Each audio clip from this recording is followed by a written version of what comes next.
தமிழ்நாடு சட்டமன்றம் 8.5 கோடி தமிழ் மக்களுடைய உணர்வுகளை பிரதிபலிக்கின்ற மாமன்றம். ஆளுநர் என்பவர் மாநில நலனில் அக்கறை கொண்டவராக, மக்கள் மேம்பாட்டில் ஆர்வம் கொண்டவராக, உண்மையை பேசுபவராக இருக்க வேண்டும். மக்களுடைய பேராதரவோடு பெரும்பான்மையோடு வெற்றி பெற்று ஆட்சி அமைந்துள்ள அரசு எடுக்கின்ற முடிவுகளுக்கு ஒத்துழைப்புடையவராக இருக்க வேண்டும். அதைத்தான் அரசியலமைப்பு சட்டமும் அந்த பதவி வகுப்பிடமிருந்து எதிர்பார்க்கிறது.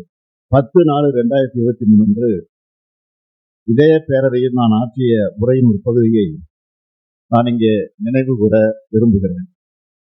ஆட்டுக்கு தாடியும் நாட்டுக்கு ஆளுநர் பதவியும் தேவையில்லை என்று பேரறிஞர் அண்ணா அவர்கள் கூறிய போதிலும், அதை முத்தமிழறிஞர் தலைவர் கலைஞர் அவர்கள் வழிமொழிந்த போதிலும், அந்த பதவி இருக்கும் வரை அதற்குரிய மரியாதையை கொடுக்க அவர்கள் முதலமைச்சர்களாக இருந்த நேரத்தில் தவறியதில்லை.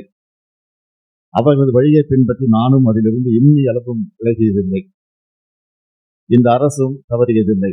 அந்த கொள்கையொட்டியே நான் ஆளுநர் அவர்கள் உரை நிகழ்த்த வேண்டும் என்று நடவடிக்கை எடுக்க ஆணையிட்டேன். எனினும் மாண்புமிகு ஆளுநர் அவர்கள் ஏற்கனவே நடந்து கொண்டது போலவே மீண்டும் இன்று செயல்பட்டிருப்பது மிகவும் வருத்தத்திற்குரியது. தமிழ்நாடு சட்டமன்றம் 8.5 கோடி தமிழ் மக்களுடைய உணர்வுகளை பிரதிபலிக்கின்ற மாமன்றம். ஆளுநர் என்பவர் மாநில நலனில் அக்கறை கொண்டவராக, மக்கள் மேம்பாட்டில் ஆர்வம் கொண்டவராக, உண்மையை பேசுபவராக இருக்க வேண்டும். மக்களுடைய பேராதரவோடு பெரும்பான்மையோடு வெற்றி பெற்று ஆட்சி அமைந்துள்ள அரசு எடுக்கின்ற முடிவுகளுக்கு ஒத்துழைப்புடையவராக இருக்க வேண்டும். அதைத்தான் அரசியலமைப்பு சட்டமும் அந்த பதவி வகுப்பிடமிருந்து எதிர்பார்க்கிறது.